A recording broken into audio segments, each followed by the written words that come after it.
Wow, we went live a lot quicker than I thought we were going to. Okay, I'm clearly not prepared for this morning. It's Friday.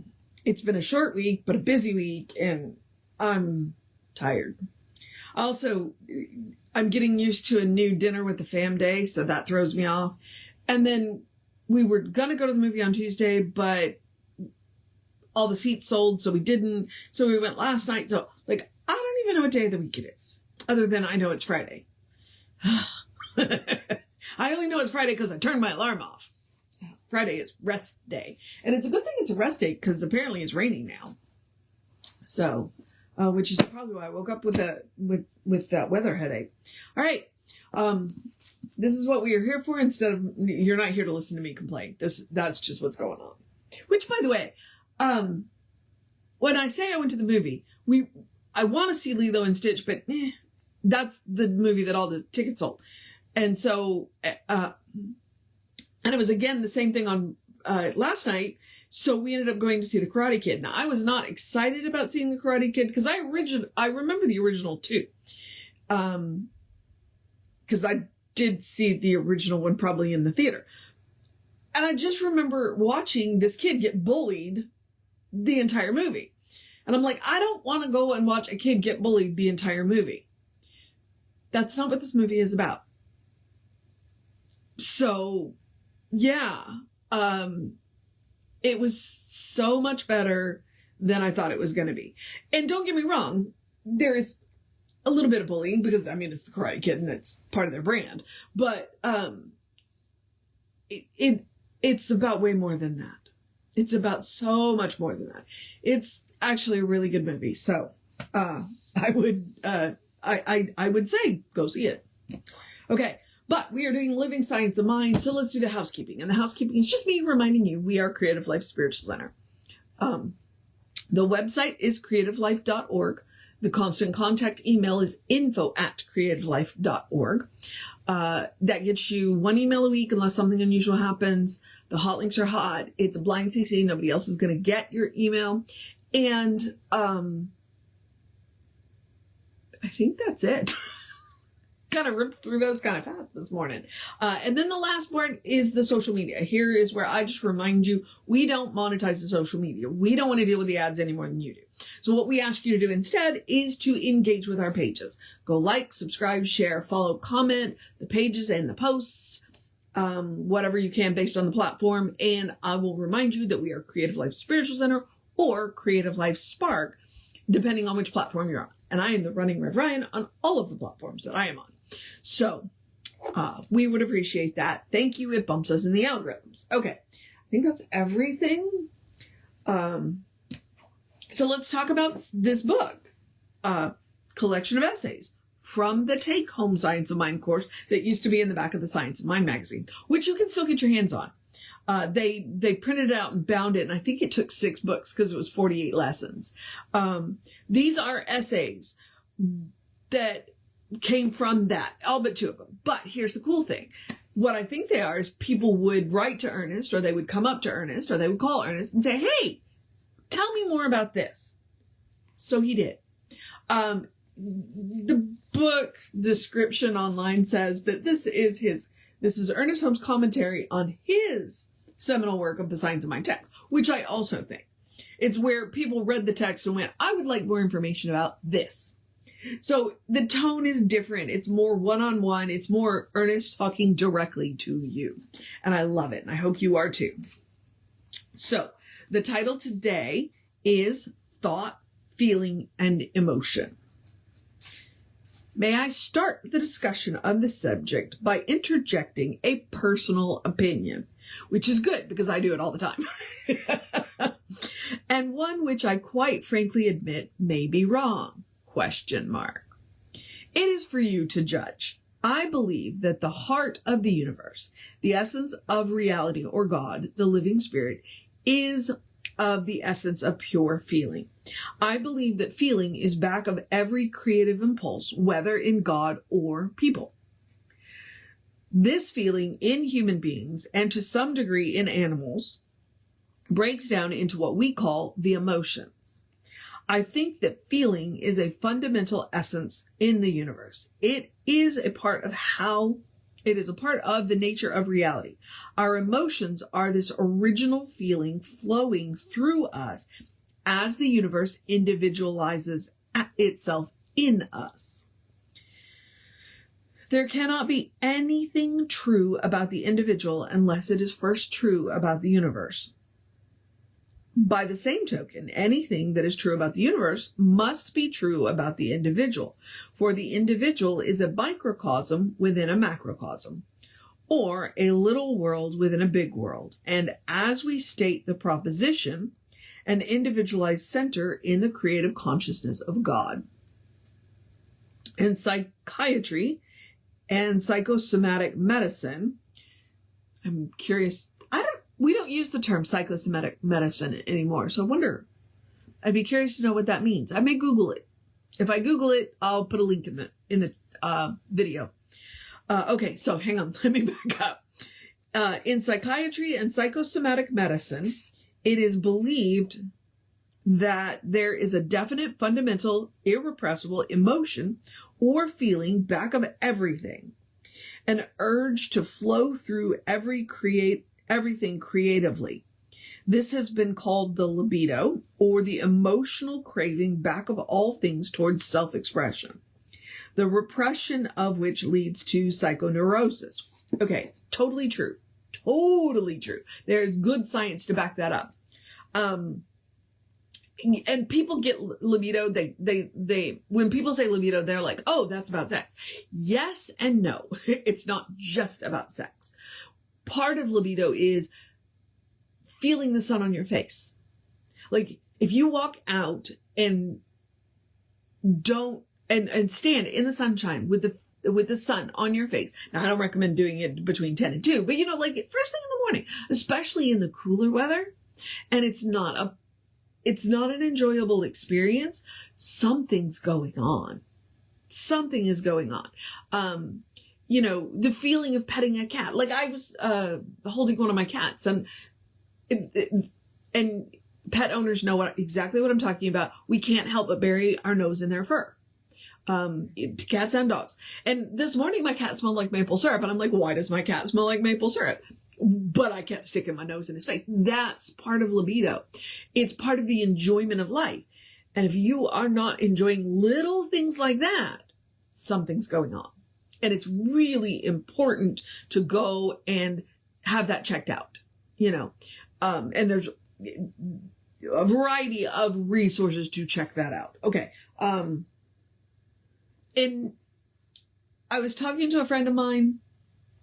One of their children is back in rehab, and the reason is because they haven't gotten to the root of what is causing the addiction. That's what he's talking about. What is the emotional craving that is causing the addiction? Okay, so this is what we're talking about. Okay, psychoneurosis means a congestion of this emotion.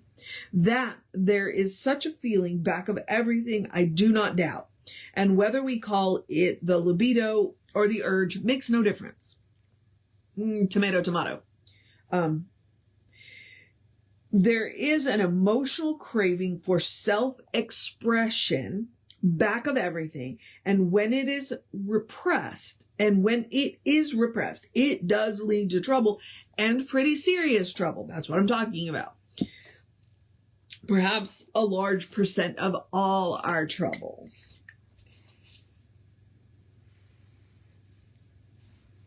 Yeah. It's like we've got to find healthy ways to do that self-expression, because otherwise it comes out sideways and our life gets real messy real fast. But even emotion and feelings are things of thought, because they cannot function without consciousness, and the movement of consciousness is thought. I realize that this proposition can be contested, and elaborate explanations can be written to prove it not true, and that thought itself is only the result of some kind of stimulus. This, however, has never been scientifically proved, and the whole tendency today is away from it rather than with it. In other words, why beat a dead horse? So, which is a terrible image. I don't know why we use things, why we say things like that.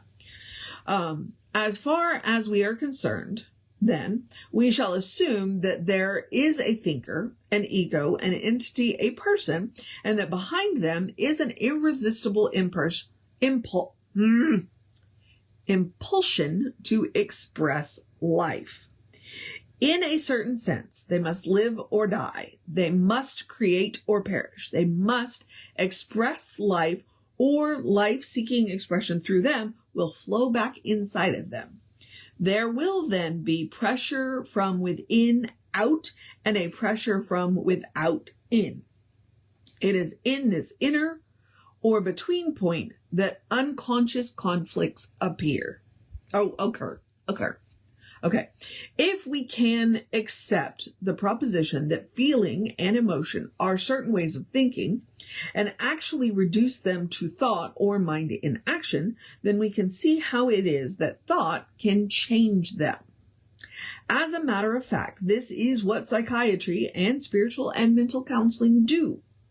This may be done through having the patient talk their troubles out of themselves with the kindly guidance of a wise counselor, or it may be done as in our method by the practitioners thinking back to the spiritual reality of their patient and identifying the patient within it. Dr. Amit Goswami says, occasionally we need to go back and look at the blueprints.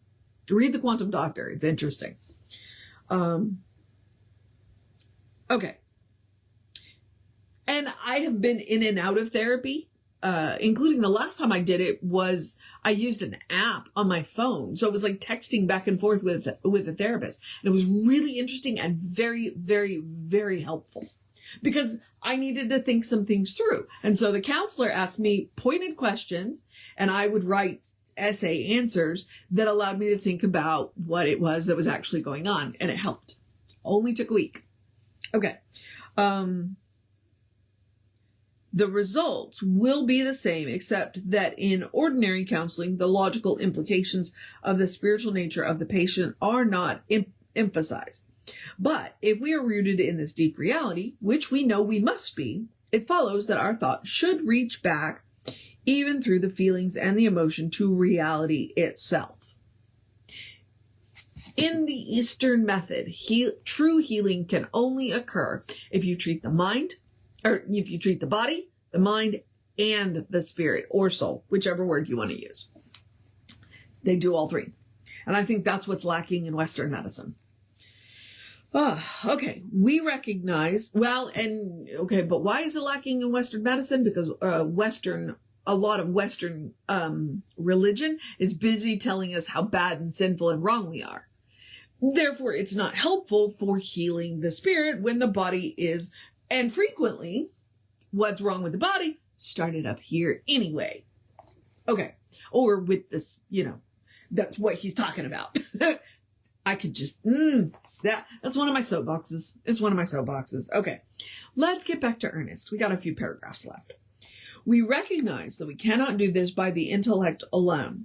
Our work has a feeling about it, a feeling of the divine presence and the emotion of infinite love, which is why you need to check your attitude and beliefs about God when you start to do this healing work. Because if you don't believe that God is this wonderful, loving, healing presence, then why would you go to God for wonderful, loving healing? Makes sense. That's why Western medicine doesn't have that thing with Eastern medicine that like Eastern medicine does. I'm not saying that they think God's all wonderful, warm, and fuzzy, but they definitely have a different attitude towards God than we are raised with over here in the West. Okay, I'm sorry. I keep getting off on tangents. I'm turning into Jessie, which is not a bad thing. Okay. All right. As metaphysicians, or those who believe in spiritual mind healing, we do not deny physical facts or psychic facts, nor do we hesitate to affirm that there are spiritual facts. We should put them all together. The emotions affect the physical body, and the mind can be destructive or constructive according to the way it is used. That is science. Straight up science. It has been proved. It has been proven. The mind has a lot to do with how the body works and doesn't work. Okay. For this is the law of mind in action, but back of it all is the actor, which he used a capital A there. Wise counseling leads from the act to the actor and brings the patient to what is called self-awareness, to the place where they see why they acted as they did and why they can just as well act differently. The whole thing about science of mind is people need to know that they're a choice. Sometimes the only choice we have is how we feel about a situation. But once we choose how we feel about a situation, that tends to open up a pathway of choices that we can make to do something about the situation. Okay? All right. It takes them back through all of their emotions to the place they were when they were an infant before all of the trouble started. I don't know that we necessarily have to go back to the infant, but he's not wrong. But just taking them back there is not enough, even though it does have a salutary effect. That's one of the reasons why we ask, like in a practice session, one of the questions we might ask, well, was there a time when you felt how you want to feel now? Not how you're feeling, but have you had that win before? And let's go there and feel what that feels like. And then we can get that feeling now. So, all right. They must consciously recognize their union with the infinite, their oneness with life, their partnership with God. So, which goes to practitioners can do all of the work that they want, but the client has to accept it and do their part too. Like, it's not on us. I can't fix you. All I can do is hold the space until you can do it yourself. I can remind you of the fact, but you still got to remember the fact. All right, last paragraph. Here is an interesting thought to speculate on. If feeling and emotion acting through the avenue of consciousness can produce such havoc, what would happen if the same feeling and emotion were constructively employed? What would happen if we could convert the energy of fear to faith, the energy of doubt and uncertainty into a feeling of belonging to the universe and being safe in it? Would not the original artists themselves go forth into new creation through us? In other words, when we do the work, God shows up. It's not the other way around. God doesn't show up and then we do the work. Well, sometimes that happens, but that's a specific situation. When we do the work, when we remember who we are and act accordingly, God shows up. Because God's there all the time. But what we are doing is expressing God. We are expressing the good. So God's always there. But we manifest the experience of God being there when we do the work. When we do the work, God shows up, okay? God's always there. But we are making that definite manifestation of the presence of. Okay? All right. Which is kind of and I get it. But, I need to wrap this up and get moving. Okay. So, thoughts, emotions, feelings. Very, very important to science of mind. Part of our core teaching. Now, I'm going to encourage you to have a great day, a wondrous day, a fantastic day, a magical day, an enchanted day, a wonderful day, an awesome day, an amazing day, a take care of business day, a let's wrap this week up day, a go dance in the rain day, a stay out of the lightning and thunder, well, enjoy the thunder, but stay out of the lightning day, a do what you got to do day, a drink plenty of water day, a cuddle your fur babies day, or play with your fur babies, because mine are in the play mood today. So that's fun. 14-year-old cats want to play. Yay. You got this day. A take care of something important to you day. A do something fun day. A have a silly moment day. A smile at somebody day, including yourself day. a see God everywhere day, a good day. And if that is too much pressure, and I get it, as it has been recently, simply have a day. You are enough, just as you are. You're a beloved expression of the divine. You are a brilliant light, divine spark, spirit in motion, God in action, a beautiful masterpiece, and a work in progress at the same time, at your own pace. And as Reverend Jesse likes to call us, you are a godling. Okay? Explore the truth of your being, which is the whole point of Science of Mind. Explore the truth of your being. Get to know who the divine knows you to be. The divine knows you to be good. And from there, anything is possible. All right, beloveds. Reverend David should be on around 5 p.m. with you. I get to go to the park tomorrow, so I will be back with you around 9 tomorrow. Take care of yourself. Know that you are loved. And I will see you next time.